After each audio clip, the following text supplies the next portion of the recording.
All right, take a seat, pour a cocktail. We're about to blow your mind.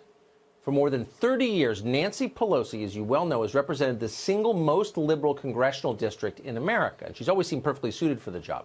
Name the issue, no matter what it is, from abortion to climate change to affirmative action, and Nancy Pelosi has the party-approved doctrinaire left position on that issue. She's a walking liberal stereotype, or so we thought. In fact, it was all a pose. It was a sham identity designed to cloak a darker reality beneath. You thought Nancy Pelosi was a guilty white liberal who regularly sends money to the annual NPR pledge drive, didn't you? No. In fact, Pelosi is a committed racist, a hardened bigot. She'd be running the Ladies Klan Auxiliary if they had one in San Francisco. Kind of shocking, actually. How do we know this? Simple. Watch the way Nancy Pelosi dismisses fellow Congresswoman Alexandria Ocasio-Cortez. She likes to minimize the conflicts within her caucus between the moderates and the progressives. You have these wings, AOC and her group on one side. It's like 5 people. It's like 5 people. Actually, it's 4 people. But of course, a racist would get the number wrong. Pelosi was referring to Congresswoman Ocasio-Cortez, Ilhan Omar, Rashida Tlaib, and Ayanna Pressley, or, as Pelosi doubtless thinks of them, the 4 morons of the apocalypse.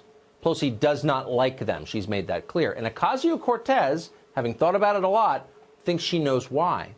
In a recent interview with the Washington Post, Ocasio-Cortez accused Pelosi of, quote, singling out newly elected women of color. Get it? Yeah.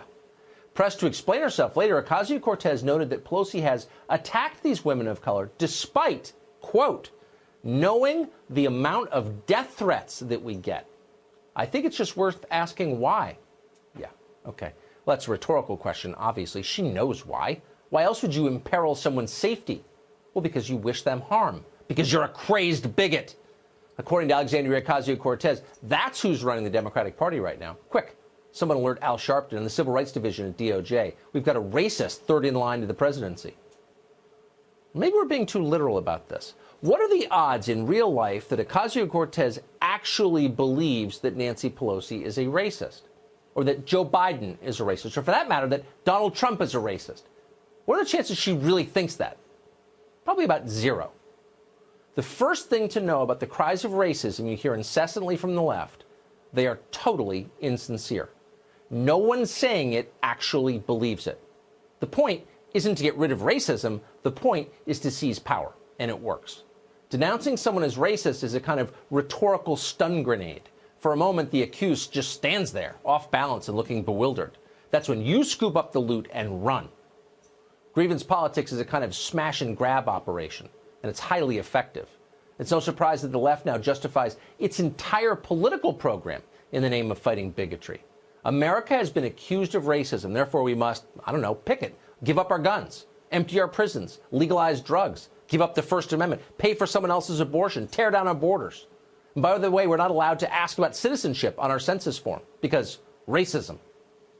See how it works? Yeah. The question is, how did Nancy Pelosi fall for this? She's been working this scam so long herself, you'd think she would have seen it coming, but apparently she didn't. Heather McDonald is the author of The Diversity Delusion, and she joins us tonight. Heather, nice to see you tonight. Are you surprised, having followed this whole line of argument for so many years and so closely, are you surprised that Pelosi and Biden, for that matter, are both being denounced as racist right now? No, it's hilarious, Tucker. I mean, let's take a moment to just savor this moment when the left turns on itself. Yeah, the left turns on itself, wielding the exact weapons that it wields against everybody else and accuses itself of racism. It's preposterous. But it's also a serious matter. I disagree slightly with you to say that people don't believe this. I think what we're witnessing is the most dangerous import from the academy into the real world. Students are taught from the moment they arrive on campus 2 things and 2 things only reliably, which is that the most important thing about themselves is their group identity, defined reductively by gonads and melanin, and that racism and sexism based on those characteristics are the defining features of American society. Taught to believe that when they face any kind of disagreement, they reflexively accuse their ideological opponent of bigotry and hate.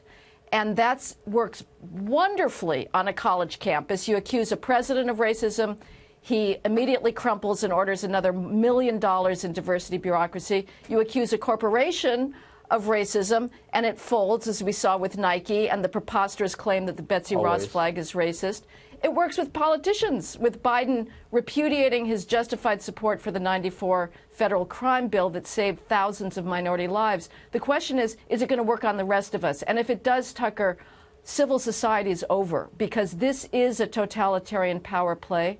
It is an attempt to shut down any kind of dialectical search for truth and to occupy the sole allowable ideological ground. And that's a recipe for a society to halt dead in its tracks and go in reverse. Because it's not really an argument. I mean, no one's making the case. And by the way, this eliminates the need to make the case. You don't actually have to convince anybody of anything. If you're doing it to fight racism, it's a moral imperative, and everyone else can just shut up and obey. You know, there's been political disagreements long before identity politics. People disagree. That is what America is about, that we have the right, we have the freedom to debate our opinions. The alternative to debate is violence. It is an act of narcissism to think that everything is about yourself, to immediately say, well, it must be because of my gender and race that I'm being disagreed with, and you must be a bigot to disagree with me. No, that is not the case. These are issues that deserve to be threshed out in the public forum. And again, if they are not, we are approaching a totalitarian state very quickly. And so this is a much longer conversation, but in the short time, 30 seconds that we have, would you recommend what course of action for normal people? Ignore these slurs for the kind of cynical politics that they are? Or how should your average person fight back against this totalitarianism? Well, the average person has to simply reject the racism charge. All of us have to start working on alternative explanations for our reality. Racism is no longer the predominant characteristic of America, if it ever was. It was a part of it. It was never the defining feature, but it certainly is not. This still remains a land of opportunity. The alternative explanation is that there are profound behavioral differences, choices that individuals make that determine social outcomes. We have to fight back against this narrative, Tucker, because if they win, we lose our civilization, we lose meritocracy, and we lose freedom.